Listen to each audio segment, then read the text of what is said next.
It's 1:30, ladies and gentlemen. I'm going to go ahead and call the meeting of the Sacramento Transportation Authority to order.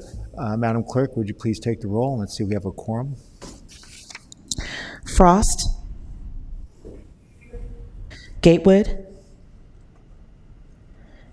Guerra, Hanson,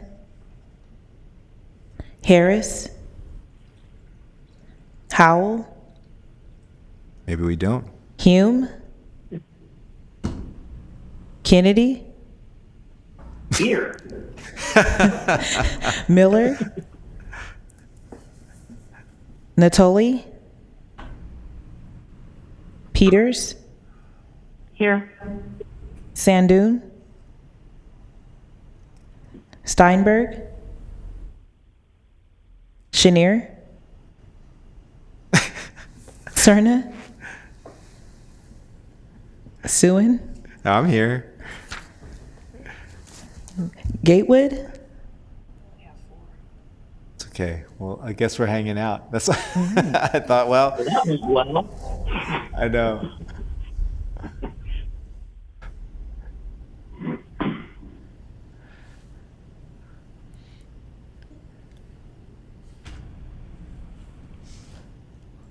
We have a word game or anything?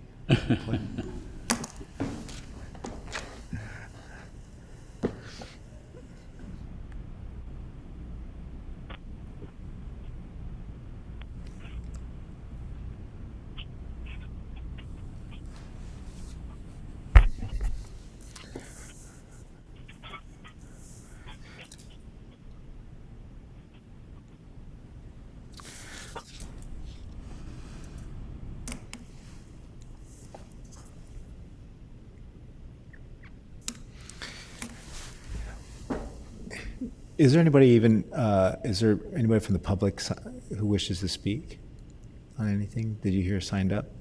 For item 12, so far we have one public comment for that, but not for the off agenda yet. No.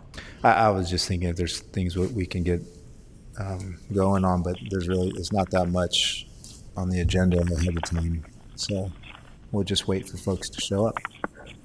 All righty.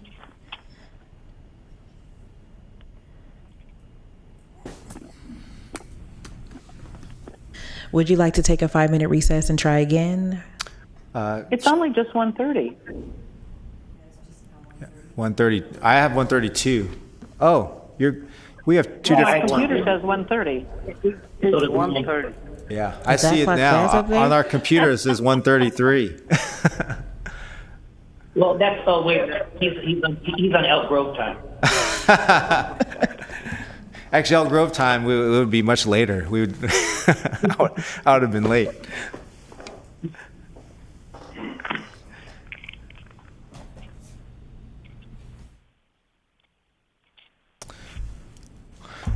While we're waiting, Madam Clerk, I've seen on other boards they'll send out an email to all the board members just to confirm quorums, and maybe that would be something be a good practice for us to do too. Just remind folks and just ensure that we know we're expecting a quorum. Okay. Going forward. Okay, I can make a note here. Yeah, just like a week or so before. I've noticed that I'll get them at the Library Authority and the SACOG meetings. Okay. Thank you. This is Jay. Hi, Jay. Good afternoon.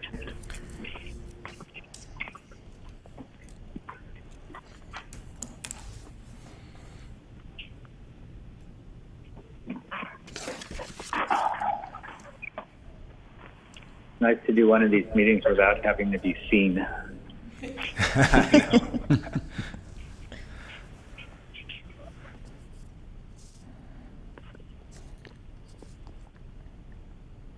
These are 6 feet apart, if anybody wants to come down and join these chairs.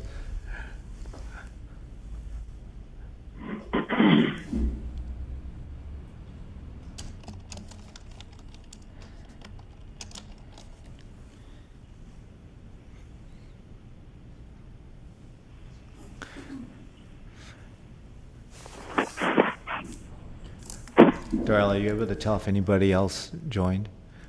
Jay? No, this doesn't show me if anyone else joined. It sounds like at least one other person has joined. Okay. Because it sounded like it was Chenier when he said his name, but. Right. I'm here too, Darren. This is Pat. Oh, great. Hi, Pat. Matt, Jeff Harris here. All right. Well, let's. Eric Getter from City of Sacramento back on. Fantastic, everybody. All right. I'm going to go through roll call again. Let's try it again. I'm going to call this meeting of the Sacramento Transportation Authority to order. It is 1:33 or 1:35, depending on which clock you're looking at in the chambers. Madam Clerk, if you could please take the roll. Yes. Frost. Here. Gatewood. Guerra. Here. Hanson. Harris. Present. Howell. Hume. Here. Kennedy. Here. Miller. Natoli. Peters. Here. Sandoon. Here. Steinberg. Chenier. Here. Cerna. Suen. Here. And you have a quorum. Great. All right. Thank you, everybody. If you'll please rise, or whoever you're at, stand for the Pledge of Allegiance. Join. Hand over heart. Ready, pledge. I pledge allegiance to the flag of the United States of America and to the republic for which it stands, one nation, under God, indivisible, with liberty and justice for all. Thank you very much. In compliance with the directives of the county, state, and Center for Disease Control and Prevention, this meeting is live streamed and closed to the public. Temporary procedures are subject to change pursuant to guidelines related to social distancing and minimizing person-to-person contact. Madam Clerk, would you please read the instructions for live meeting comment, written comment, and how to view the meeting? Okay.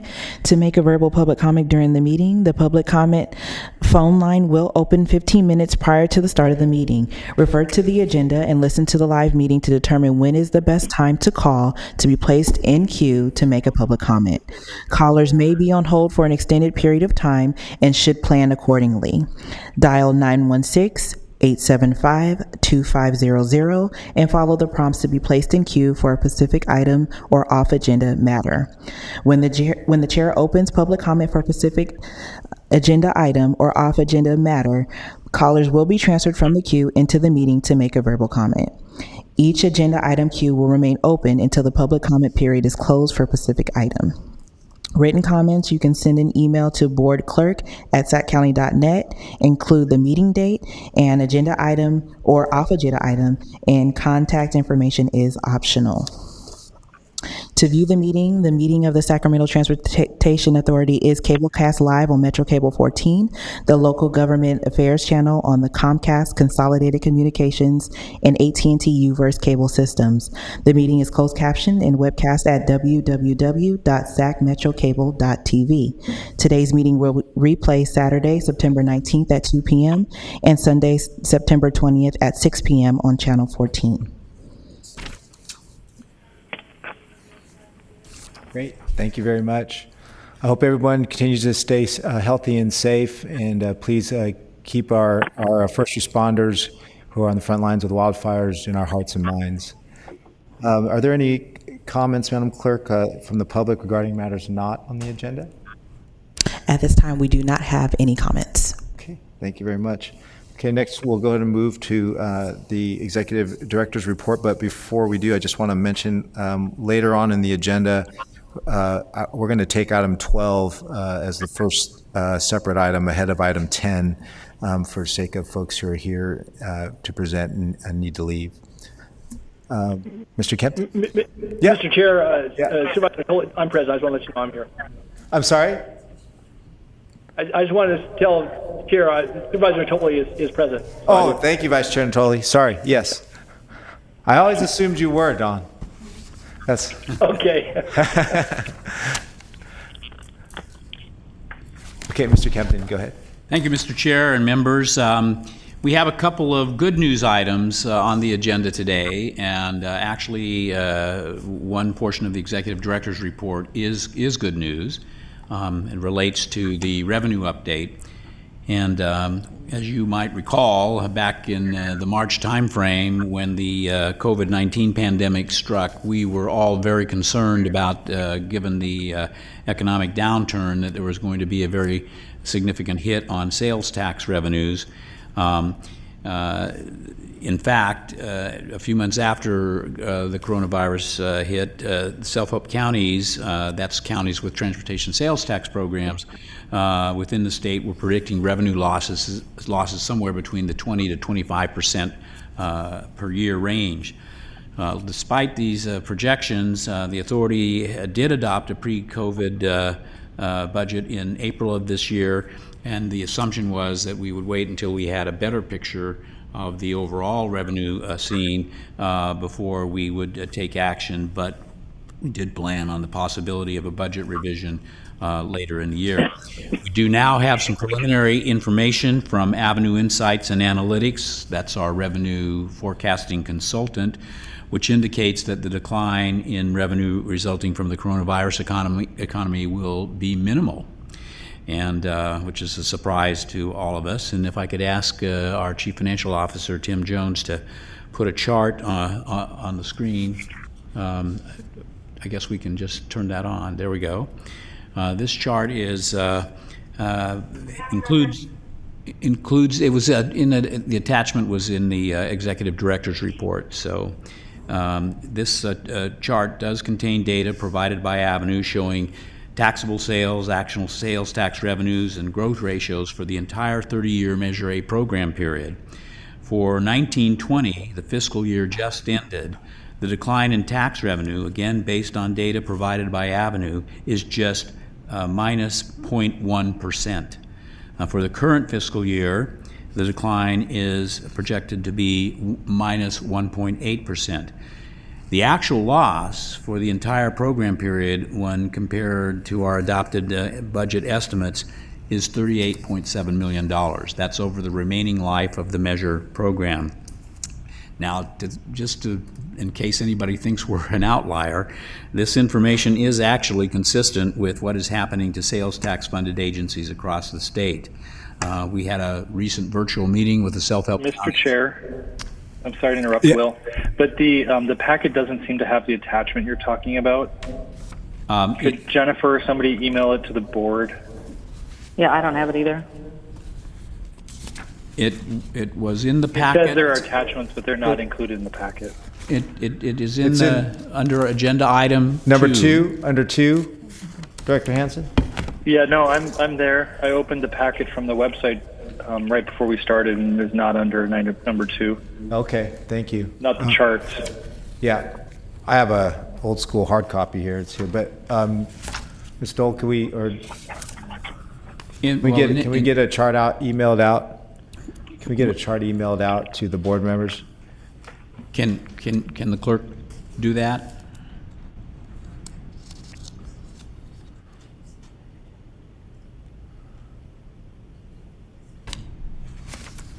In any event, there was a virtual meeting of the Self-Help Counties Coalition just earlier this month, as a matter of fact, and they are all experiencing similar results, with the exception of those counties that are heavily dependent on tourism activities. So we think there are several explanations for this reduced impact. One is there's been some distribution changes made at the California Department of Tax and Fee Administration, but most significant is the Wayfair decision, which affects internet sales. And there has been a lot of shift of purchasing to the internet, which continues to produce sales tax revenues. So we, being very conservative, wanted to provide the board with an additional degree of certainty, and so as you may recall, last month you engaged the services of Hinderleiter, DeLamas, and Associates to provide an independent review of these results that we got from Avenue. Their preliminary analysis supports the Avenue conclusions, and we will report on the final results of this additional review at our next meeting, and we'll propose any amendments to the fiscal year 2021 budget if required. And at this point, it doesn't look like that will be required. A brief update on legislation. There were two bills that were of some significance to the authority. I had brought one of them to your attention last month, SB 1351, which would allow for bonding against the transportation improvement fee dollars. Excuse me, Mr. Kent. Folks, if you're not speaking, or please could you keep your microphones on mute for now? Thank you. Again, SB 1351 would allow for bonding against transportation improvement fee dollars provided by Senate Bill 1 to help fund a $100 billion plan to stimulate the state's economy. And one of the concerns that we had is that money that goes into the transportation improvement fee account is split between the state and local agencies. If there were bond indebtedness taken out of that money, it would affect the half of those dollars that goes to cities and counties. So that issue was raised, and it was corrected in the bill so that any bond program will be discrete to the state's portion of those revenues, and there will be no impact on cities and counties. The second bill is SB 288 by Senator Wiener. It would provide significant CEQA relief for transit-related projects in an effort to reduce the delivery timeline for those projects. The theory is it would result in earlier economic benefits from increased construction activities. Both of these bills were sent to the governor. I don't believe he has signed them yet, but I don't have the latest information on that. On the federal side, as you know, the federal fiscal year ends at the end of September.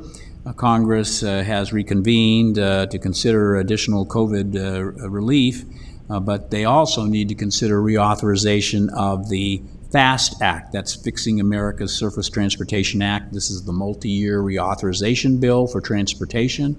It expires at the end of this federal fiscal year, and it needs to be either renewed or replaced. We anticipate that it is likely a continuing resolution will be passed to maintain existing funding levels as negotiations on the subject continue. You'll remember that the House passed the Invest in America Act earlier this summer. It contained relief for the ongoing fuel sales tax dispute with the Federal Aviation Administration, thanks to Congresswoman Grace Napolitano. It did contain the relief from our perspective. So we will continue to work with our statewide partners on this issue to ensure a resolution to this problem is included in the ultimate reauthorizing legislation. So, recruitment status, the final filing date for my replacement as executive director is September 28th, 2020. Following today's meeting, and we've been working on this earlier this month, we are going to be reconnecting with transportation agencies and infrastructure organizations in California to ensure the broadest distribution of our job announcements. We'll also be placing the job announcement in a couple of other job center activities. Again, we're less than 2 weeks away from the final filing date. We've had several contacts from individuals that are interested, so we know that it's out there and people are looking at it. But obviously, we want to try to provide the broadest pool of qualified individuals for your consideration. To that end, the selection committee that you appointed last month, Mr. Chair, there's a conference call scheduled for Friday at 3 p.m. and that notice went out this morning for our discussion yesterday. Okay. With respect to transit funding, I thought this was kind of interesting, and a coalition of transit advocates all across the state has sent a letter to the governor and the legislative leadership regarding the need for emergency funding for the state's transit agencies. It's a coalition consisting of labor, business, environmental, social justice leaders, And they're asking for action to address a funding shortfall of $3.1 billion because, as you know, even though our hit on our sales tax revenue may not be as severe as we had expected, clearly transit is suffering significantly, largely due to the fare box reduction implications of the COVID-19 pandemic. But in addition, the broader state transportation funding is impacted due to the decline in the use of gasoline and the attendant reduction in gas tax revenues. That is about it with respect to the Executive Director's report, Mr. Chairman, but I did want to remind everybody that, again, we're kind of off kilter next month for our meeting. Normally, we would meet on Thursday, October 8th. That meeting has been moved because of conflicts in these chambers to Wednesday, October 14th. So we will once again have a Wednesday meeting, October 14th, 2020 at 1:30 p.m. in the Board of Supervisors chambers. That completes my report. Okay, thank you very much. Any questions for Mr. Kempton from any of the board members? Okay. Hearing none, I'm going to go ahead and move to our consent calendar. I have some items here on consent. Madam Clerk, would you go ahead and please read the consent items? Yeah, your consent items 3 through 9 are in order for your consent. Unless you want me to read one specifically? Yeah, just to give folks an idea of what we're considering. Thank Okay, you. no problem. Item number 3 is action summary, approve August 13th, 2020 STA Governing Board meeting. Item number 4 is Sacramento Abandoned Vehicle Service Authority Semi-Annual Status Report for fiscal year 2020 year end. Item number 5 is Sacramento Countywide Transportation Mitigation Fee Program Annual Report Fiscal Year 2020. Item number 6 is Measure A, Ongoing Programs Annual Report Fiscal Year 2020. Item number 7 is Measure A, Budget to Actual Report Fiscal Year 2020. Item number 8 is Contract for Financial Advisory Services. And item number 9 is STA Pay Rate Schedule. Thank you very much. Any questions from the board members? Okay. Any comment? I'll open up to the public for any comments. Madam Clerk, does anybody? We do not have any public comment for items 3 through 9 at this time. Okay, thank you very much. I'll close the public items and bring it back to the board. Any other comments, or I'll take any motions right now? This is Hume. I'll move consent. Okay, motion by Director Hume. Thank you very much. Miller, second. And seconded by Director Miller. Thank you very much. Can we do a roll call vote, please? Frost? Aye. Gatewood? Guerra? Aye. Hanson? Aye. Harris? Aye. Howell? Hume? Aye. Kennedy? Aye. Miller? Yes. Natoli? Aye. Peters? Aye. Sandu? Aye. Chenier? Aye. Cerna? Steinberg? And Suen. Yes. And your motion carries with Gatewood, Howell, Cerna, and Steinberg being absent. Okay, thank you very much. All right, we'll go to separate items. And as I mentioned, we're going to go ahead and take item 12, status report on the neighborhood shuttle program first. Is that you, Tim? Are you going to introduce it, or? Okay, great, thank you. Good afternoon, Mr. Chair and members of the board. Good afternoon. In May of 2018, the authority established a $12 million 3-year pilot program to partially fulfill the $30 million voter-approved neighborhood shuttle system. At that time, grant agreements were awarded to 2 ready-to-go program partners, namely Sacramento Regional Transit District and Paratransit Incorporated.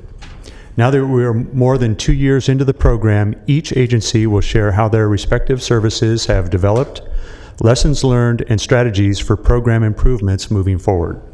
Our first presentation will be from SACRT's VP of Planning and Engineering, Laura Ham, and CFO Brent Berniger, followed by a presentation from Paratrans's CEO, Tiffany Fink. Laura, would you like to come up?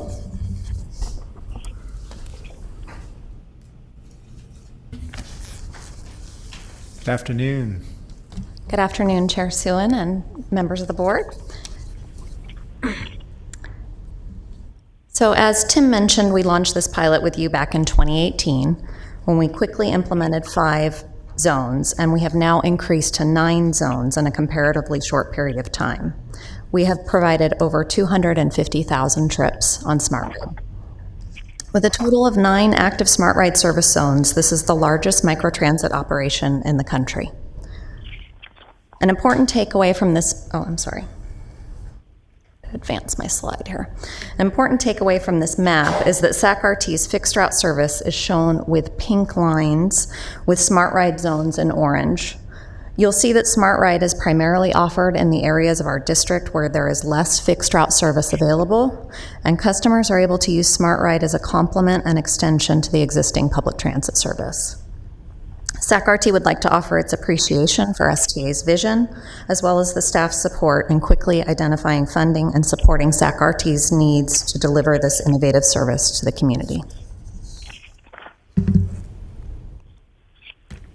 SACRT has provided 45 vehicles for the program, including 9 electric vehicles, all of which are equipped with wheelchair lifts or ramps.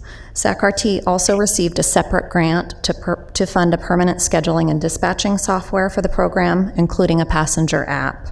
That grant was approximately $150,000. We're contracting with a company called VIA for this service. Passengers can schedule through the app, by phone, or through a website, providing full access to customers with disabilities or to passengers who do not have smartphones. Regardless of how they schedule their ride, passengers are matched to vehicles in real time. Passengers scheduling through the app receive alerts and are able to track their bus in real time as well. I'll give you a quick overview of the current zones next, starting with our original zone in Citrus Heights that was expanded to Antelope and Orangevale. This is the Franklin, South Sacramento zone, Gerber, Calvine, Rancho Cordova, Downtown, Midtown, East Sacramento, and Sac State zone, the Folsom zone, Arden, Carmichael, and North Sacramento. So as you can see with this graph, customers really love this service. Of the 15% of passengers that have provided us with ratings since January of 2020, all ratings were between 4 and 5 on a scale of 1 to 5. The ratings were just slightly lower in the larger and more popular zones like Downtown and Franklin, potentially due to wait times for those zones because they're a little busier. Next, we'd like to present a few potential zone changes for the service in order to increase efficiency, provide access to more destinations, and reduce the cost of the service. This proposal would combine the Arden and Carmichael zones where demand has been somewhat low. It would provide access to additional destinations, including Kaiser Hospital, a grocery store, and American River College. We expect that this would result in increased boardings, increased productivity, and significantly reduce the cost per passenger. As you can see, it would reduce it from $256 to $45 per passenger. One of the lessons learned with SmartRide is that destinations drive ridership more than population, so adding additional destinations to the zone will increase its efficiency. The Gerber-Calvine zone, this is a zone that we created as part of SACRT's SACRT Forward network redesign project near the originally proposed Farm to Future zone, as you may recall. We would be able to use the same resources to expand the zone because demand has been fairly low, provide service to many more destinations, including medical, grocery, and other services, as well as the former Army Depot site. and again, significantly reduce cost per passenger and improve productivity and ridership. The North Sacramento zone was expanded back in June of 2020 to Natomas, including the Walmart, the Target, the library, the Natomas American River College site, a couple of high schools, and the NorCal services for deaf and hard of hearing. This zone serves a low-income area and a disadvantaged community. We recommend enlarging it, specifically including underserved parts of Natomas, including the area west of I-5, where we've had a lot of service requests. Again, increasing efficiency and reducing the cost per passenger significantly. So here's a summary, and we can see on the map all the zones with the potential zone changes. We'd be serving over 700,000 individuals with the new Smart Ride service, and a cost per year of $5.4 to $5.6 million. And then just in text form, here is a summary of the potential changes as well. So next I'd like to hand it over to Brent Berniger, and he'll give you an update on the grant. Thank you.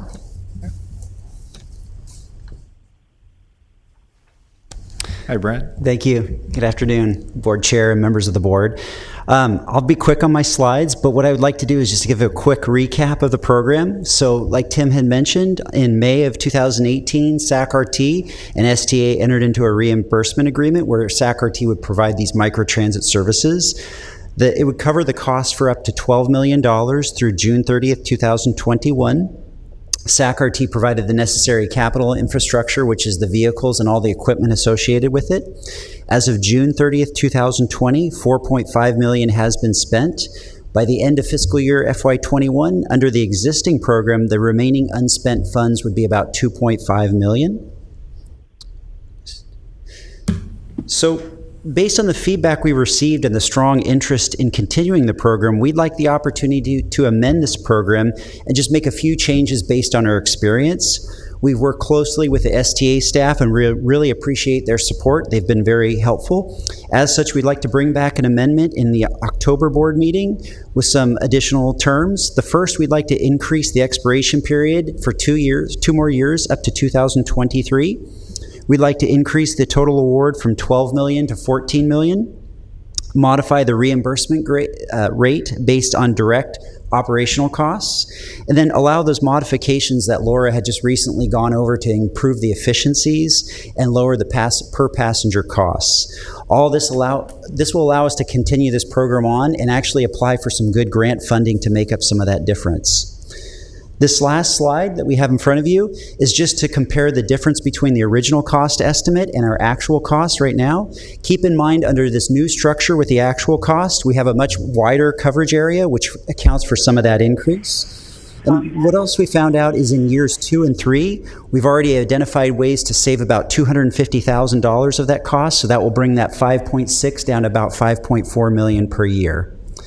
And with that, we conclude this presentation, and we really appreciate your support. Thank you very much. Thank you. Appreciate the presentation. Yeah. What? Actually, I was gonna. Is Ms. Fink? Did Ms. Fink want to say something as well? No. Okay. Do you have any questions you want to ask? Yeah, I do, but I didn't know if there's. Your RT's done with their presentation. Ms. Fink, were you presenting? You were not. Okay. I am presenting, but a separate item. Oh, so okay. Sorry. Okay. Are there any questions for Brent or Laura from the board? No questions? Yes, I have a question. This is Director Peters. Yes, Director Peters, go ahead. Thank you. On the potential zone change, how did you come up with those? I'm not sure who I'm asking this of. This is Laura. This is Laura Ham. I think I can answer your question. So as we have launched the zones, really our planning staff has used their expertise to design them to the best of their ability based on the knowledge we had at the time. Upon launch, we're looking at things like ridership and usage. And as I mentioned, our lessons learned have demonstrated that destinations really drive ridership. So as we're looking at combining and expanding zones with lower ridership, we're looking at additional destinations that may make the zone more effective for that community. I'm looking at the Arden Carmichael map, and I'm sure this was explained at the time we started this, but forgive me for not remembering what the criteria was. It seems like if you're trying to get more of a lower income rider who might not have a car, that as this goes through Arden and Carmichael, that's some of the more well-off areas in this district.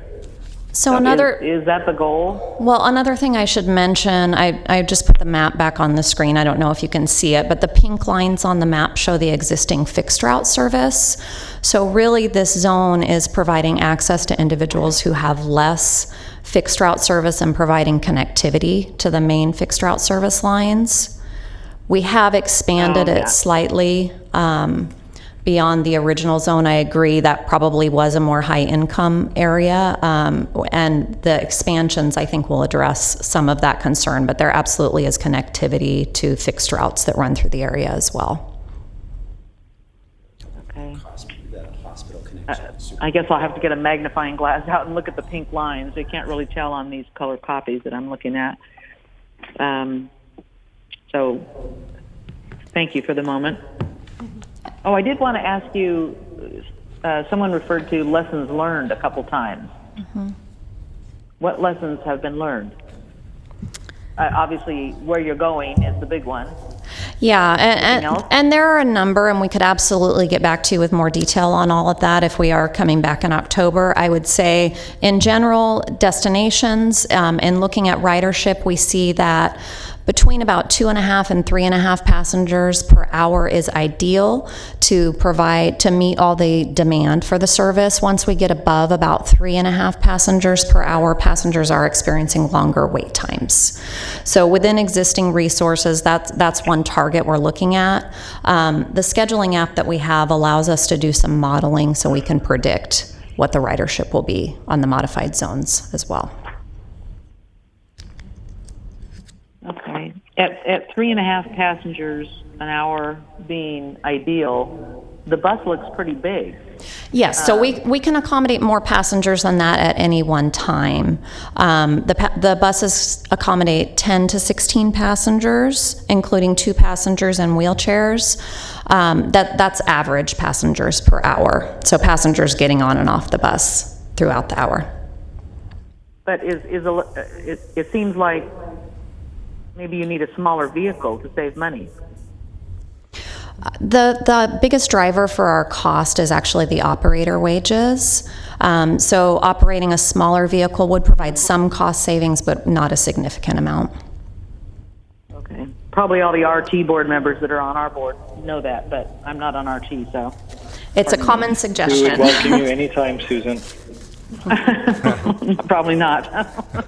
I would also add, Thank you. Director Peters, this is Mr. Kempton. I also would add that because I asked the same question, and the response was that the larger vehicles have the capacity for more ADA service as opposed to a van, which you can only load one disabled individual on the vehicle at any time, and so that's why the cutaways, which are the vehicles you're referring to, also serve that purpose as well. That's correct. Thank you, Will. Thank you. Mr. Chair, it's Member Hanson. I'd just like to say something quickly. Yeah, go ahead, Dr. Hanson. Thank you, Mr. Chair. I just wanted to thank Citrus Heights for being our pioneer on this. I know when we launched the Smart Ride service a few years ago, it was really to meet unmet transit demands where fixed route service from bus or rail didn't cover an area. But over this past few years with the STA grant, certainly I serve on the RT board and I'm currently chair, but I've seen this service blossom, and if not for COVID, I think we'd see even more ridership. Obviously, capacities have been reduced. But I do think it's been incredible to see what started as a pilot grow to be so significant in the country. And I want to thank the RT staff and the STA staff for helping to put together this neighborhood shuttle program in keeping with the original vision for Measure A. Thank you. Yeah.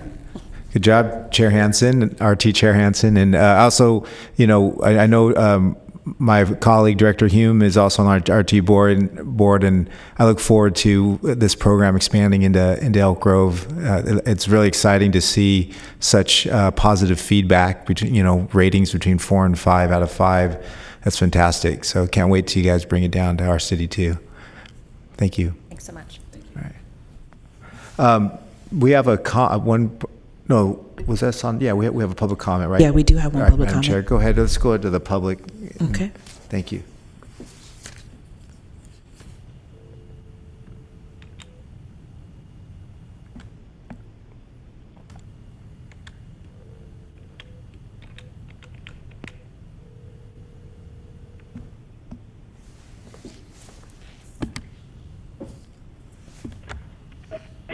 Hello, caller.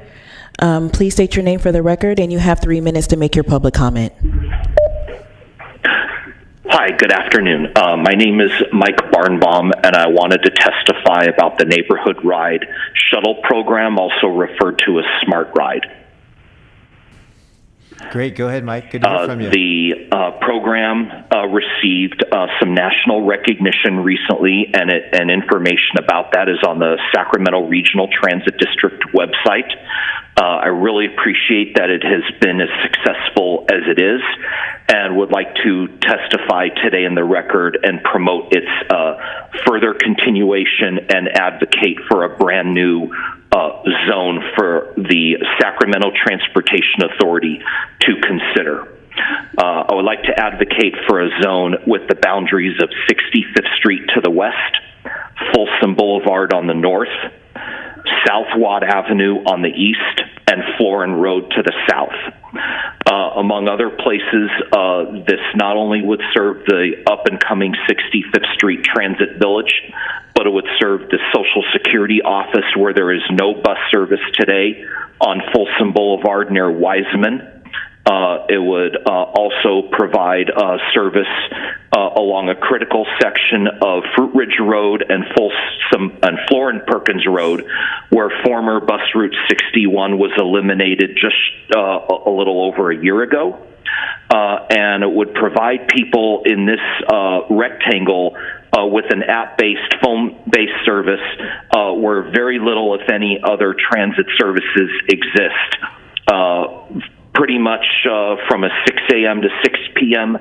Window would be great, but if you feel that a larger window or something should be considered, then I would greatly appreciate it. But thank you for the Smart Ride services, and I hope that it continues its expansion and that you would consider the zone boundaries of a new zone that I'm testifying and advocating for today on the record. If you have any other further questions, I'll be available on the phone until you disconnect me. Thank you. Thank you, Mr. Barnbaum. Good to hear from you. Okay, this was a receive and file item, so yeah. Chair, we still have Ms. Fink. Oh, okay. Okay. Now, hi, Ms. Fink. Good to see you. Hello. All right. I'm just waiting for the... Can you put up the second PowerPoint, please? Metro Cable?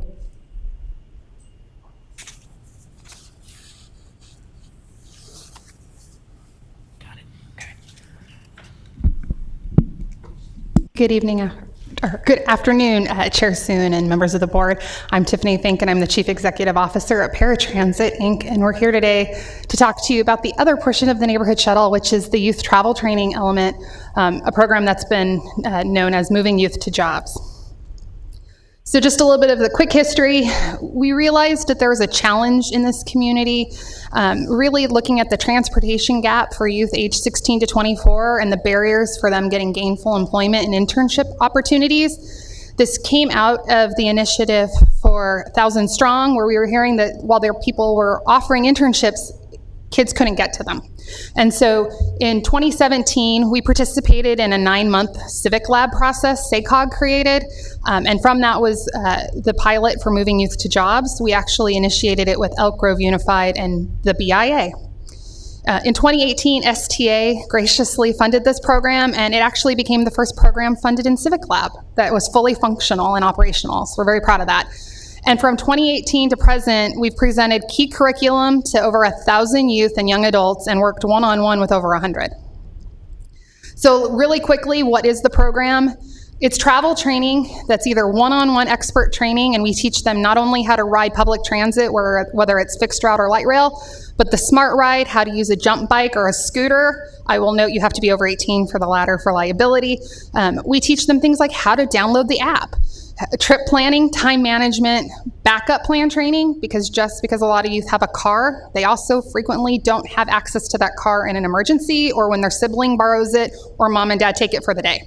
So we've trained them on other ways to get home. We also train them on the different transit systems and their services operated. So it's not just RT, it's any system in the county, so it includes Elk Grove.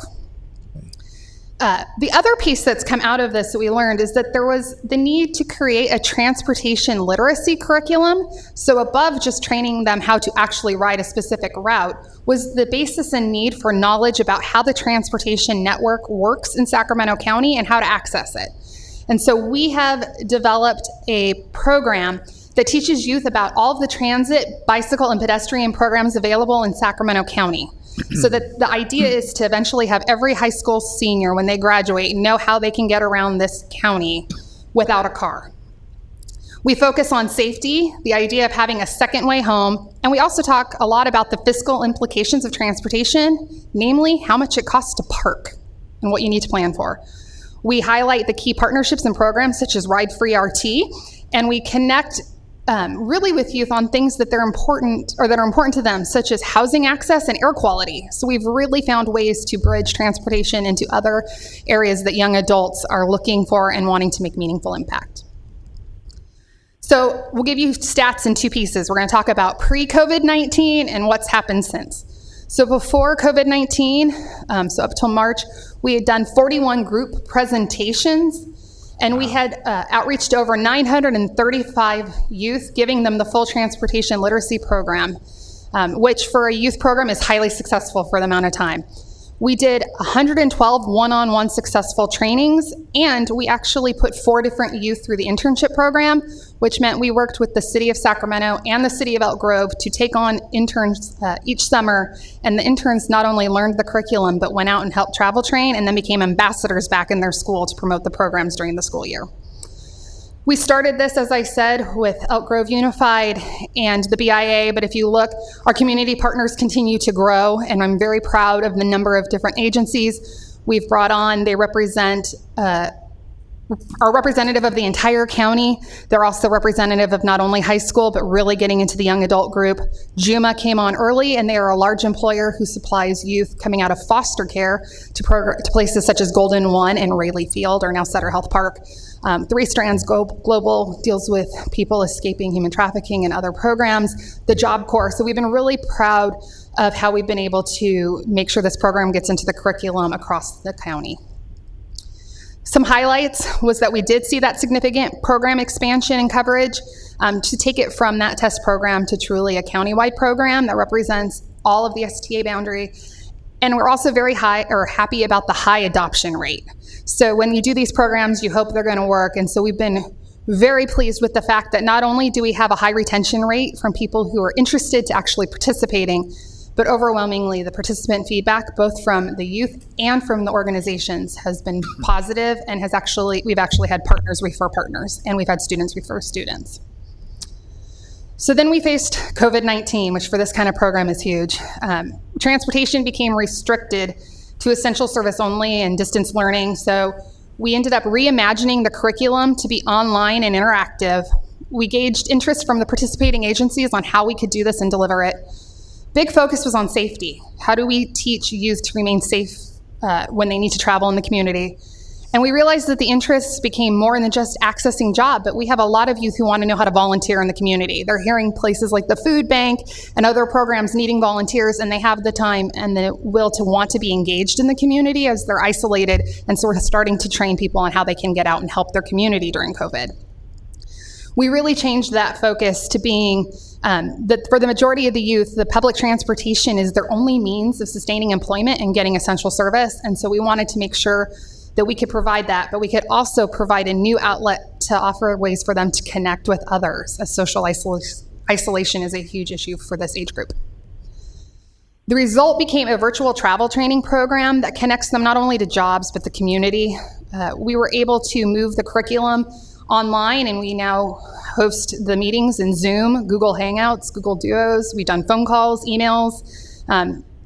What we are learning is we're teaching them not only about what the systems are, but how to navigate the changes coming, whether it's operation, boarding. So we had a lot of youth asking about rear boarding, and we walked them through that. But we also cover health and safety requirements, such as be sure to have your mask, how you social distance, how you can prepay your fare. We give them information on COVID-19 and give them resources to how to find out more information from the CDC on how to remain safe while they're in the public.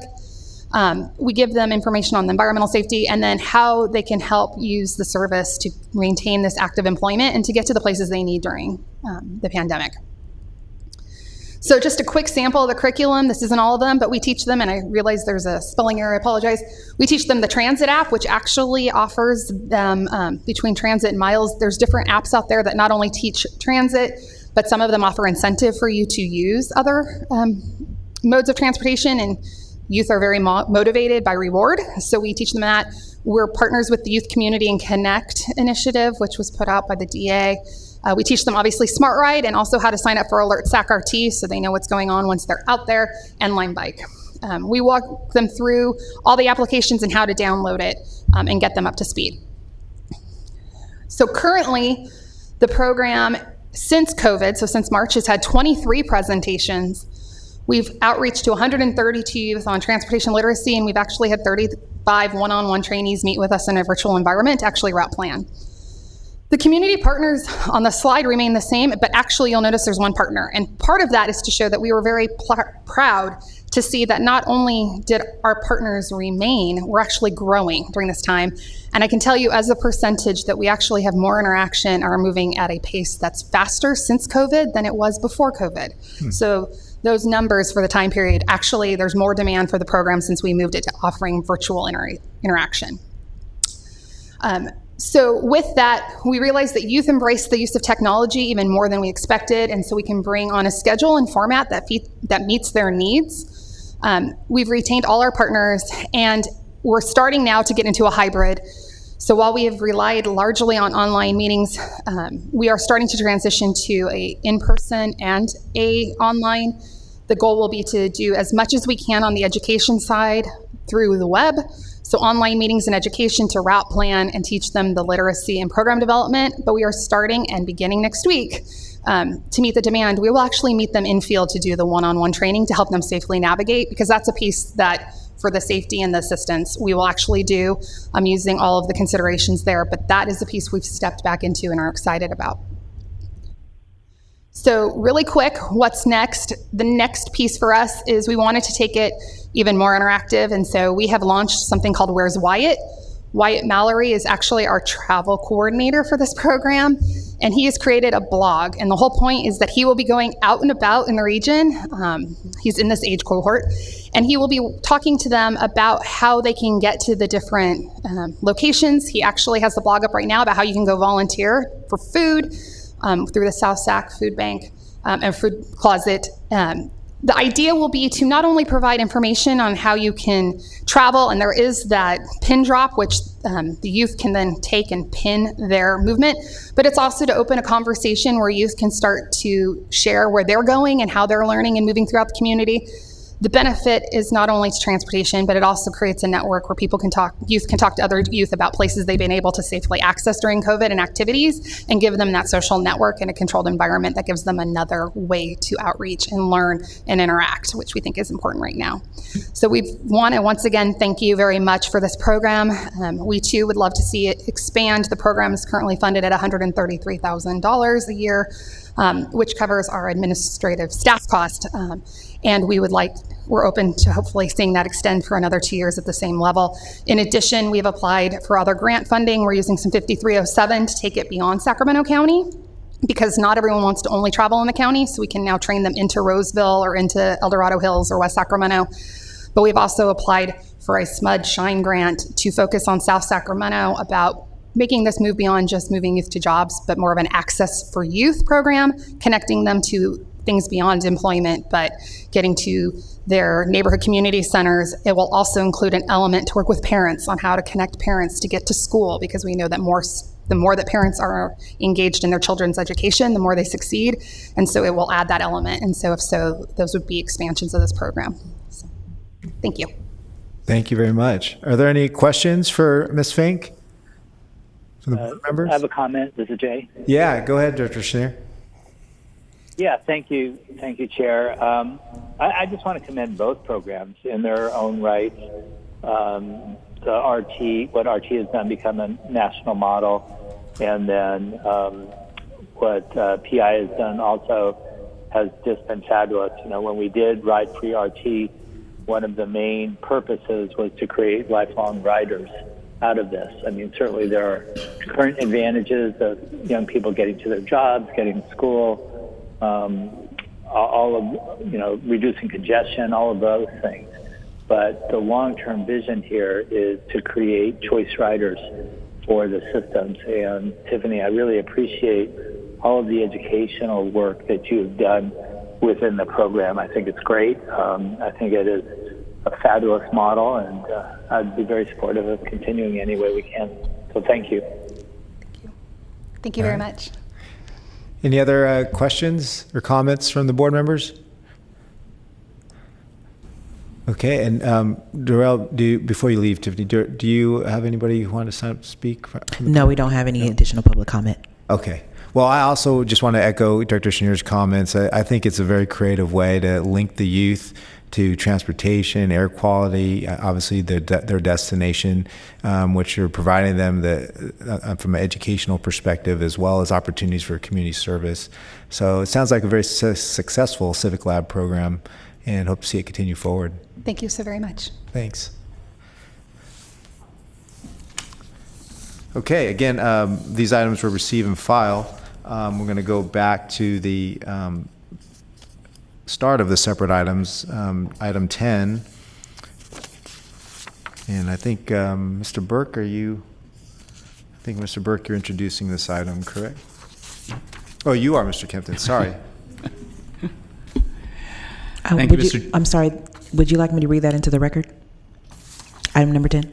Item 10, yes, please. Okay. Thank you. Update on revisions to Measure A Capital Improvement Program. Thank you, Mr. Chairman, members. I had mentioned to you that we had two good news items. The first, of course, being the revenue situation, and the second being the report on the neighborhood shuttle system. I think it's very positive to see, even though there was not a full investment made of the available dollars, we've certainly gotten off to a good start with these programs. And I think, as Director Schneer and others have indicated, it's very positive. And so, as we talked about earlier, we'll be having conversations with RT and paratransit with respect to looking at continuing these programs going forward. So after your decision in July, Mr. Chairman, the board's decision to forego a sales tax measure, the staff has had an opportunity now to focus more directly on some of the things that are facing the authority in the near term. And prior to my departure, there are two that I really wanted to address, and I have presentations at today's meeting on both of those. The first of them is the status of the capital improvement program and potential revisions to that program. And I would like to stress that this is a status report only. We're trying to keep the board informed as we move along, what is a challenging issue, as I'll explain getting into the report. But no action is required or necessary today. It is a status report only.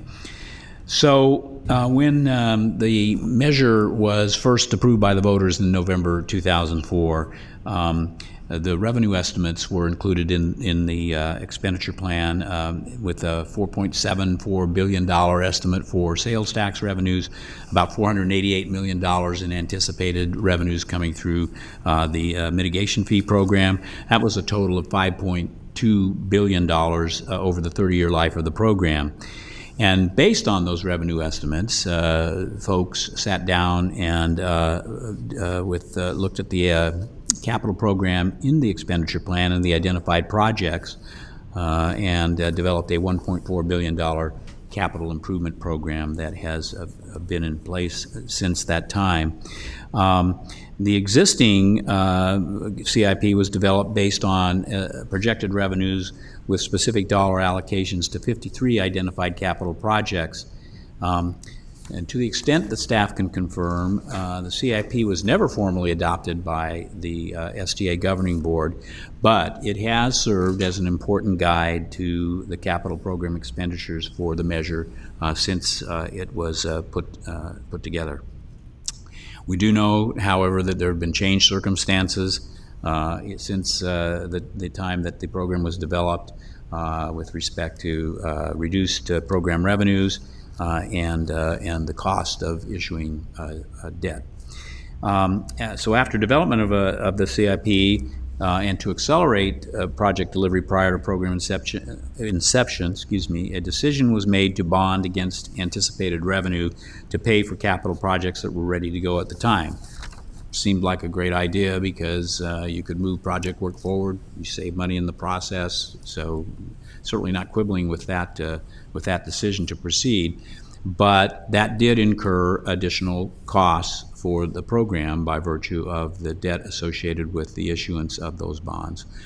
Compounding this problem, at the start of the program period, the Great Recession struck. And so we saw a fairly significant drop in projected sales tax revenues and surprisingly less than anticipated developer fees. Those have dropped off pretty significantly over the original estimates. So the net impact on these changes is that there is only 54% of the original program, or $761.2 million, available to pay for the planned projects in a CIP which totaled more than $1.4 billion. To date, we have committed $524 million that have been spent or committed to the program recipients through contracts with those recipients. In spite of these problems, the CIP allocations to date have generally continued as originally programmed.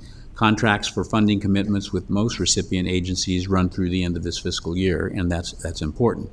Caltrans and the county have contracts that go a little bit beyond that time, but the important thing to note is all contractual obligations for the CIP to date have or will be met going forward, and that is good news. However, meeting these obligations through the end of the contracted time frame will reduce the amount of available funding for the capital improvement program to an estimated $236.5 million. That's $236.5 million for the remainder of the Measure A program period through 2039. So, and these dollars are obviously extremely constrained when considering the demands on a small pot of money. And in addition to the significant remaining capital expenses for the program, there are also some compliance issues that we need to address with the expenditure plan, and we need to implement additional programs as required by that expenditure plan. And I refer to programs like Smart Growth and the environmental mitigation programs. We have to take a look at those and get those underway or resolved consistent with the expenditure plan. Solutions to address those compliance and program implementation issues will be presented to you in the next few months. I want to get those on the table as well so that the board can take action. You can consider recommendations for responding to those requirements and take action, again, hopefully before I depart. Now, we've been working with a capital improvement program ad hoc committee of the professional advisory group to develop recommendations to address some of these issues relative to the CIP in terms of how do we allocate or spend the remaining $236.5 million. So the main objective of this ad hoc committee has been to achieve a consensus on how we would distribute the remaining CIP funding for the program going forward. The ad hoc committee has made some progress, and it's been beneficial to have the discussions with the group. And I'm going to be careful to go through these for you, and don't mean to take a lot of time, but I want to just mention what people have agreed on.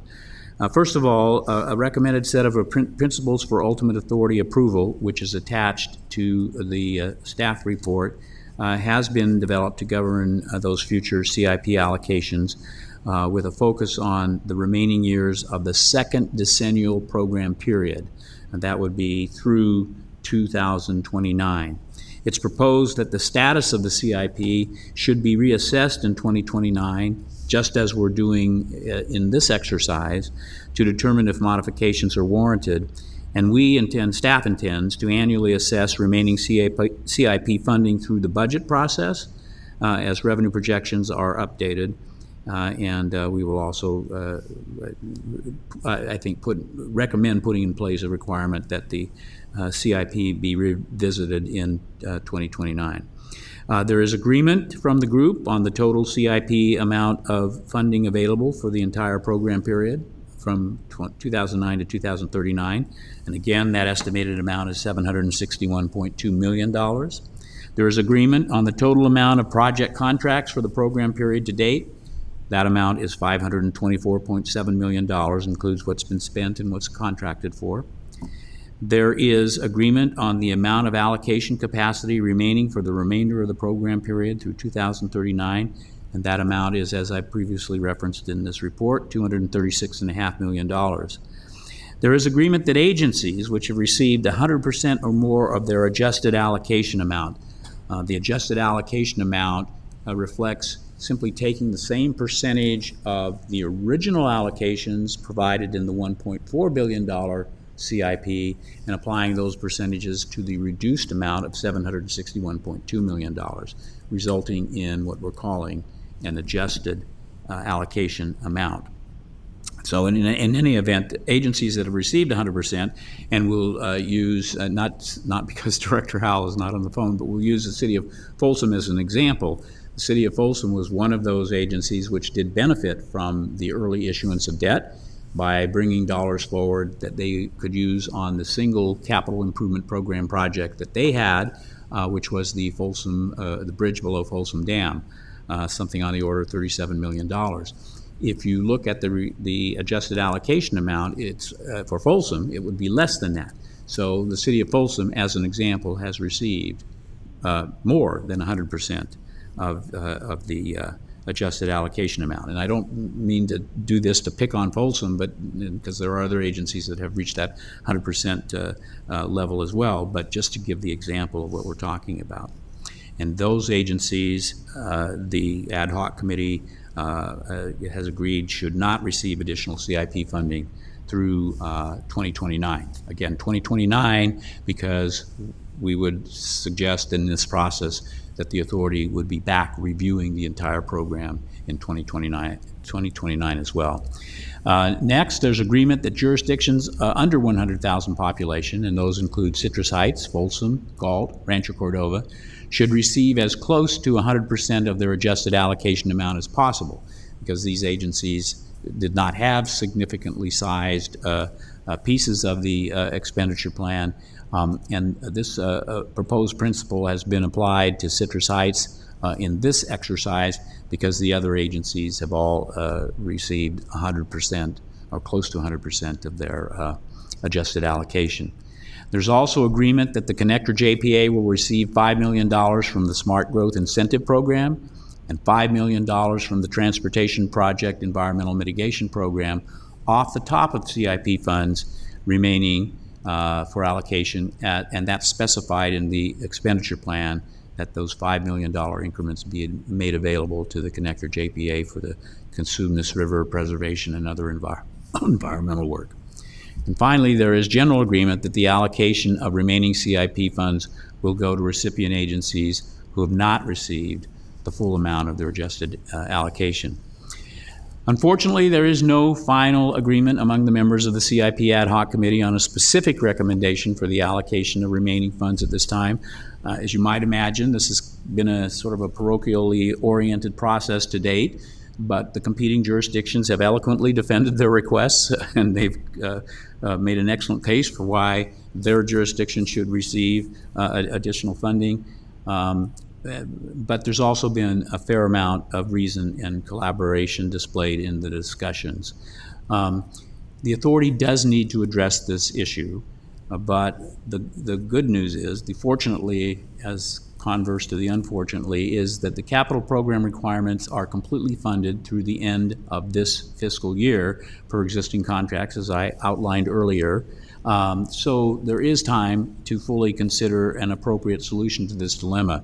Staff would recommend that the authority not plan on using that full time, even though it is available to you, because I think a decision on how we proceed as soon as it can be practically implemented is the approach that we should take. So we will plan to bring the CIP issue back to the board with updates to the program's revenue picture at the October STA meeting. We'll continue to work with recipient agencies to finalize a recommendation for the board's consideration. Obviously, we have to wait until you determine what the hit or the negative impacts of any revenue adjustments are before we finalize a recommendation to you relative to the capital improvement program. So let me stop there, Mr. Chairman, and answer any questions that people might have. Yeah, just before I go to the members, I just for further information and consideration, could you please explain to the board the ad hoc committee of the professional advisory group and how that was determined? The CIP ad hoc committee of the professional advisory group was done on a volunteer basis. We asked for members of the what I call the recipient agency PAG group, which is 11 of the members. I think there are 17 members of the full professional advisory group. 11 of those are recipient agencies. We asked for volunteers. We got a volunteer from the city of Elk Grove, from the county of Sacramento, from the city of Citrus Heights, from the Connector JPA, from Caltrans, the city of Sacramento, and we have involved SACOG in these discussions as well. I see. Okay, thank you. And then last question before I go back to the board members. The proposed principles for the Measure A CIP allocations, you have them as proposed, so I'm wondering what would make them adopted, and it's probably, if you hadn't already considered, it might be worth bringing to the authority board just so everybody is aware on at least some sort of consent item or something, so we're all aware, maybe post these principles on our website. Right, and Mr. Chairman, that's why they're labeled proposed, because Yeah. I wanted to emphasize that the ad hoc committee is not charged with developing principles. That's the board's decision. We will bring them to you for formal adoption as part of the CIP recommendations. Perfect, thank you. Okay, I want to go to the board members if there's any questions. Yes, Mr. Chair. Director Hansen. Yes, Director Hansen, go ahead. Will, I just wanted to point out in the public agenda packet that I pulled down, the documents you referenced weren't there as attachments, especially the principles. And this is a very important issue for a variety of reasons. But I understand why we're here. I understand the push and pull, I think. And as you lay out the process, I think the process is okay. But one of the things, given the huge shortfall in revenues, I think we should really consider is not just opening the allocation process to cover the debt that wasn't accounted for when the program was initiated and the bonds were issued, which is a very substantial amount of money. I think roughly about $334 million of the haircut envisioned here is to cover debt service that wasn't contemplated when the program was initially put together. So I also think we should reopen the programs that were put in to be funded. Some of them in 2004 may be defunct now, maybe they're completed in other ways, or maybe other projects have risen to the surface. So rather than sort of move around the chairs on the deck of the Titanic, which is kind of what this exercise feels like, everybody's going to lose except for those that got off on a lifeboat first. And you mentioned a couple of those, that maybe what we need to do is design a process that's more holistic.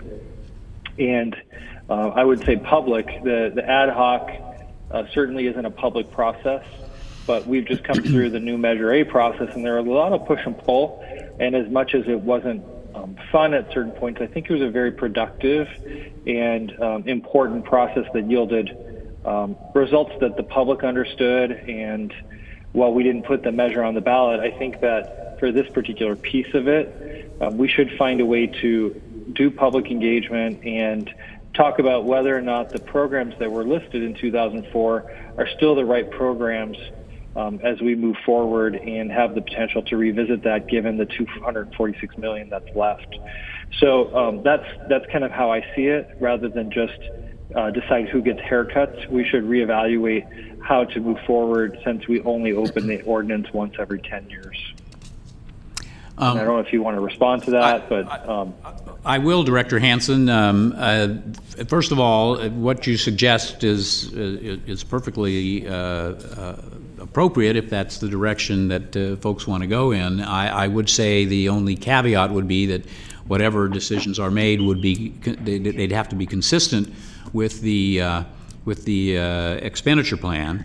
Well, I think we would modify the expenditure plan. I was just going to say that the next item, however, talks about the decennial review of the expenditure plan, and there is the prospect of making amendments to that plan, a process which is provided for in Section 12 of the ordinance. So these efforts could overlap in that sense. And one of the things that we're considering as we work with the professional advisory group, the ad hoc committee and the professional advisory group, is coming forward with suggestions on potential amendments that don't change, because I think that could be problematic to make significant changes which have material impacts on the direction of that expenditure plan, but certainly some of the issues that you've just discussed could be considered in that process as well. So there could be some overlap here. So you'll hear in my next report, we plan to start that process in October, consistent with bringing the CIP and whatever recommendations, or perhaps an additional status report if we haven't been able to come to any kind of a consensus that would incorporate those two processes over the next several months. I hope that's helpful.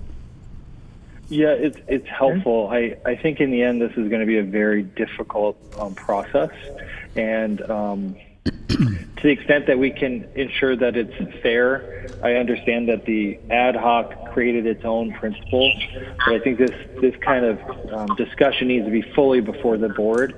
And then obviously the amendment process to the expenditure, to the ordinance, well, I understand the expenditure plan may not have been adopted, but the amendment process to the underlying STA ordinance, that is Measure A, requires a complex set of actions to be taken. I still think that's going to leave everybody in a better place, regardless of what happens if we follow a process that is fully transparent and engaged. So that's it for me, Mr. Chair. Thanks, Will. Sure. Mr. Chair, I'd like to make a comment, if possible. Yeah, Director Chenier, hold on for just a second. Yeah, if I could, I wanted to respond. First of all, just in terms of the terminology here, I think it's important. The expenditure plan was adopted by the board. What was not, that we can find no evidence of, is that the capital improvement program was not adopted by the board. But that's the document that has served as a guide for capital expenditures since before the inception of the new measure in 2009 through 2039. So all Director Hansen's points are well made, but I wanted to make sure everybody understood the expenditure plan has been adopted. It's the CIP that we're talking about, and but I fully understood what Director Hansen said. So. Yeah. Thank you for the clarification, Will. Yeah. Director Chenier, go ahead. Thanks. I wanted to support Steve on this. I think both in content and in process, understanding how difficult it could be and how complicated it may get, and the time frame as well. I think as we think about if this were a 10% reduction, that would be one thing. But because it's so significant, it will have significant changes for the communities receiving Measure A money. And as we think about also another Measure A, hopefully in 2 years when we have a different economy, the transparency and public engagement that we go through with these types of major changes is going to be really important. So I just want to look towards the future there and make a commitment to invest the time and energy it takes to make this a more public process as these changes get made. Yeah, thank you, Director Chenier. I agree. I think having a transparent conversation about the process, these principles, is warranted and will be good use for hopefully a future Measure A. One, I hope the conversation will highlight the need and the lack of adequate funding for our transportation needs throughout this region. Two, these principles, it's a full page as it is, but there's an unbelievable amount of staff work, institutional knowledge, conversations that have gone into this. And one, I think the public would do well would well service to understand these conversations, the history and the rationale behind them, and two, to help formulate, hopefully a more equitable and transparent process going forward that could be the foundation of a future measure if and when one were to occur. So anyway, I want to just also. I just wanted to jump in on those conversations, or echo the sentiments, excuse me, and then see if there's any other comments or questions from board members. Mr. Chair. Which one was that? I don't know who. This is Hume, and I also heard Director Tolley, who are you going to go to first? Pat got there first. Go ahead, Pat. You got it. Okay, go ahead, Director Hume. Vice Chair Tolley deferred to you. Yeah, thank you. I want to concur as far as the having a transparent conversation about this. Obviously, it's a major adjustment to what had been proposed, and one that I think that we've seen coming for a while now, starting with using bond funding rather than PAYGO, which was at the behest of several executive directors ago. But I think, as was suggested by Director Hansen, this should probably not devolve into a percentage or a project shuffling discussion, the likes of which that we underwent trying to craft the new measure that we opted not to put on the ballot. I think that we had a percentage allocation, a formula, if you will, by jurisdiction and by major projects, and a lot of those projects were called out specifically on the measure that passed with, I think it was 73% of the vote. So, I think it's important that as we have this discussion, we kind of bear in mind the promises that were made and look to take what is remaining to be awarded and distributed more or less equitably amongst those projects and those jurisdictions that have not received their full funding. Thank you. Yep. Vice Chair Natoli. Yeah, just very quickly, very similar to what Director Hume just pointed out. I'm just looking at the guiding principles that the ad hoc committee has at least put forth thus far. And as I look at all of them, they're all relevant and are part of the conversation here. But I think to the last point, and Director Hume said it, that it sounds like there's general agreement that the allocation, at least thus far with the committee's work, of the remaining CIP funds should go to the recipient agencies. And I assume those are projects that behind those that haven't received the full amount of their adjusted allocation. And obviously full amount is probably relative, but I do think that that needs to be in the forefront, certainly as we're looking at, what's left to be done a lot, and there's not enough money obviously to cover, a good portion of that. But I do think that, keeping faith with what was in the measure, which was pretty abbreviated, at least on the ballot language. Obviously, the full ordinance was behind that, but I do think that recognizing the reality of significantly less dollars than what was anticipated for a variety of reasons, that I think and I'm looking ahead too. If we're going to go forward to folks, that both to the jurisdictions, but I think to those projects, and again, it may not be full sums of dollars, but certainly to look at those allocations and who got in early and had projects ready to go and so forth, and then as time has evolved, that we now find ourselves in a much different situation with just a little more than half of the projected dollars coming in over the life of the measure. So I think important that bullet 8 is an important consideration as this comes back to us. Thanks. Yeah. Thank you. Any other comments? Okay. Madam Clerk, are there any public comments on this item? No, there are no public comments at this time. Okay. Thank you very much. Okay. Again, this is receive and file. Mr. Kempton, go forth. Good luck, and we'll see you in October, I guess, right? Yes. Report back. Thank you. Okay. Item 11, approval of process for reinitiation of the Measure A Decennial review. I took the liberty, Madam Clerk. Mr. Kempton, go ahead. Thank you, Mr. Chair. Again, this is an action item asking you to approve a process for reinitiating the Measure A 2019 Decennial review. And given the past year's effort looking at the potential for a sales tax measure on the November ballot,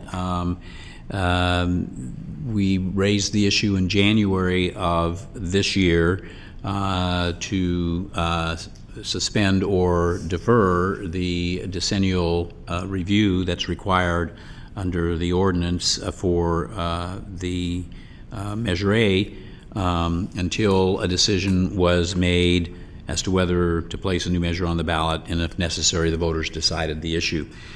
So Section 12 of our ordinance states that beginning, and I'm quoting here, beginning in 2019 and every 10 years thereafter, the authority shall review and, where necessary, propose amendments to the expenditure plan to meet changing transportation needs. Such review shall consider recommendations from local governments, transportation agencies, and interest groups, and the general public, end of quote. And to the point that was raised in discussion on the previous item, obviously this is going to involve a public participation process of I think, some significance.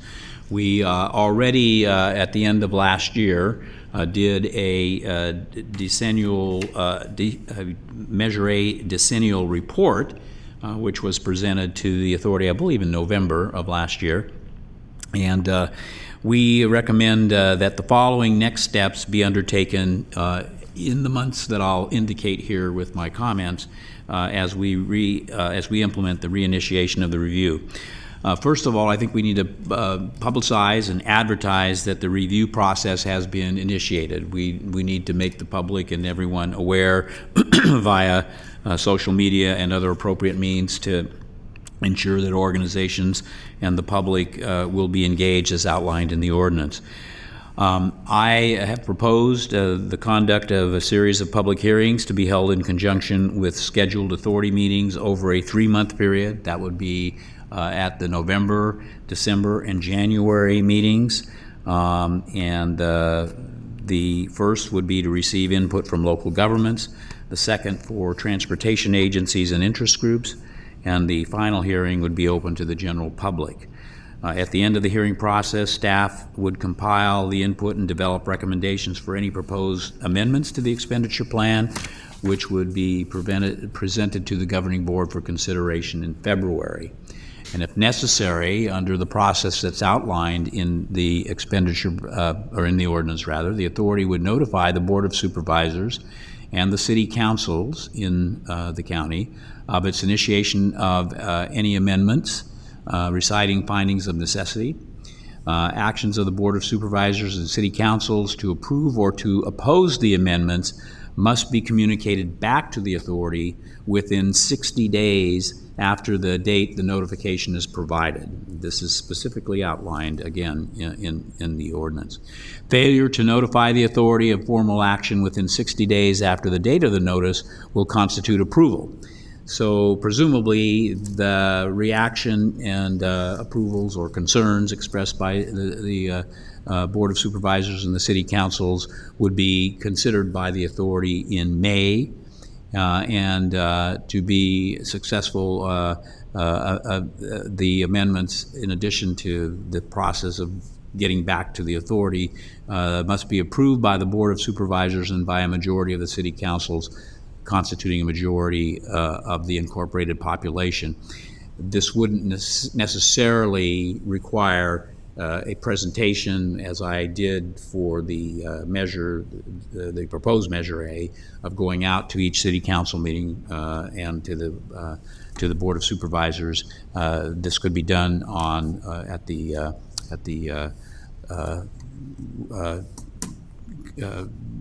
if the board or the city councils wanted to, whenever they wanted to take action at their discretion. That's the word I'm looking for. And the process would be completed by June 30th, 2021, and the reason that that's important is that the resolution that you adopted in January required that the reinitiation of the decennial review would be completed by that date. I did want to bring to your attention a couple of concerns that I have. I am recommending the process that I just outlined to you, but there are some concerns that I think you should be aware of. One is the pending appointment of a permanent executive director. That is now scheduled for November, but the new executive director would not take over until December 11th. So there would be 2 board meetings that go by, the November and the December meeting, before the new executive director is actually in the seat. There would be an opportunity for that individual to follow the process. They certainly could pay attention to the November board meeting and the input that comes from the affected agencies and organizations that are involved in that hearing. The new executive director would likely be present on December 11th for the meeting on that date. But it might be appropriate to try to compress the time frame, which I hesitate to suggest in any way regarding the need, as many of the board members have said today, for public participation involvement. The second issue that I'm concerned about is attempting to implement a process involving substantial public participation during the COVID-19 restrictions that we're facing. I think that's a challenge. We did not have that, although there were obvious effects of COVID-19 on our efforts with the November sales tax proposal. We did not have that challenge through the public participation process. And it was obviously much better, in my view, that people were here in the chambers, could make their comments directly to the board. That concerns me, that the public participation process will be limited and not as robust as it might be if we could do that in person. There is a way that this could be accomplished. If the board chose, they could extend the reinitiation process for 2 to 3 months by resolution, and perhaps after we get past the first of the year, there could be some virus controls in place that would allow for that greater amount of direct public participation. That being said, Mr. Chairman and members, I am recommending the process that I indicated, which involves an outreach effort in October to alert the public and involved agencies that we are pursuing a reinitiation of the decennial review. The 3 public hearings in in November, December, and January, with the board taking that input and putting together a program in February of next year. The information sent out to the public agencies, the jurisdictions, for consideration and a reply to the authority by May, and then final action to complete the process by the end of June as required by Resolution STA 20-001. It completes my report. All right. Thank you, Mr. Kempton. Any question from board members before I go to see if there's any public wishing to speak? Okay, no questions from the board members? Anybody? No public comment at this time. No public comment? Okay, thank you. Coming back to the board. Personally, I concur with Mr. Kempton's recommendation, given we've already continued it once already. There's a lot of uncertainty next year, even if a vaccine did become available. So public participation, greater public participation is not guaranteed by any means by putting this off further. And then finally, a new director coming in, that individual will have to come in the middle of something at any time. So I think for all those reasons, I personally would support Director Kempton's recommendation. But I'll defer to the board for any comments and motions. Mr. Chair, Steve Hansen. Yeah, Director Hansen, go ahead. I'm happy to make a motion.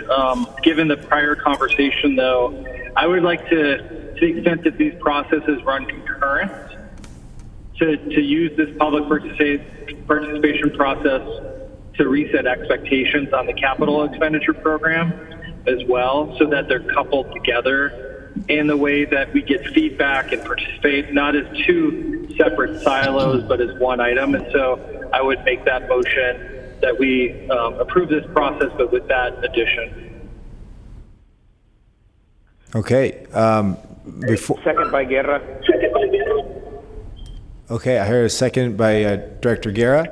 Mr. Kempton, any comments about doing that? I don't have any problems with doing that. I think it might be beneficial to take this kind of action at the October meeting when we would have more certainty with respect to, first of all, the revenue situation, but also potentially have some specific recommendations relative to the process on the CIP, and certainly you could then adopt the motion that or the concept that Director Hansen has proposed, that would be incorporated with the process to review the expenditure plan as part of the required decennial examination. Would that give you time, the October meeting, and then doing it in November, doing the decennial in November? Oh yeah, I think I really do believe that could be done very, very readily. So that would just simply be a part of the process to be discussed for those 3 hearings going forward. So the public participation process could involve the as a starting point, those recommendations that were brought forward, as an example, and potential changes along the lines that are being contemplated by Director Hansen and some of the other commenters today. Okay. Director Hansen, would you be okay with that? I still think it's important that if we're going to set this expenditure plan process in motion, that the expectations that were set in 2004 There is no way that Will and his team can conjure up the revenues that have not materialized. And so we're here left trying to figure out how to manage what were promises then, but can't be kept now because of the bond debt on those early projects. And so I still feel that it's very important that we as a board couple these together and move forward in that way. We could always let staff work on that and revisit it in October, but I still think that is the best approach to have a acceptable outcome. Yeah, I think Mr. Kempton is agreeing that that's okay. He's just asking to be informed by the revenue projections in October. Right, and plus, just as Director Hansen outlined in his latest comment, bringing a proposal for the board's consideration to you in October, and including that in the process going forward for the decennial review. So how about this, if my second concurs, that we direct staff to bring back in October this process that brings both items into alignment for public participation review and eventual adoption by the board. I'm sorry, Chair. I just wanted to interrupt for just a moment, and I just wanted to mention, I wanted to ask if maybe you guys wanted to continue this item to the October meeting. I think that's what he's proposing right now. Yeah, I think we're... Well, the process is being proposed for action with the motion that has been made. I understand the concept. I think we can accommodate that. Okay. Okay, Director Hansen, go ahead. With the second. Was that Director Guerra? Second. This is Guerra. Okay. Okay, I have a motion from Director Hansen to bring in October the October package with the expenditure plan and doing the reporting, beginning at that point, and considering all that package to be included in the decennial review for October, November, and January.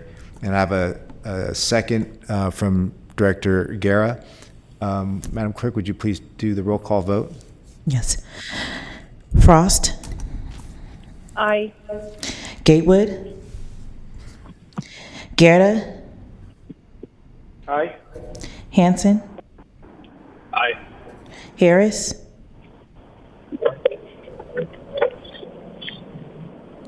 Howell? Hume? Aye. Kennedy? Aye. Miller? Aye. Natoli?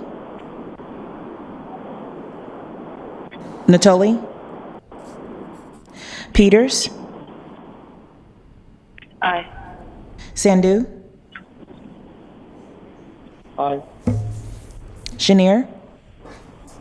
Aye. Cerna? Steinberg?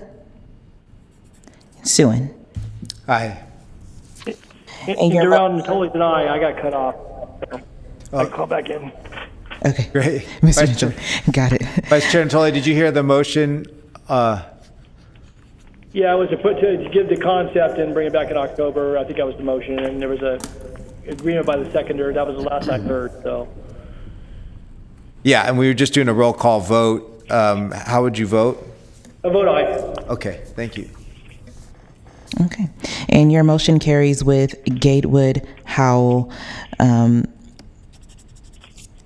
Cerna, and Steinberg being absent. Okay, thank you very much. Then we'll go to comments from any authority members. Any comments from the directors? Okay, hearing none, I'm just going to wish everybody a safe and healthy weekend, and see you next month. Meeting adjourned. Thank you.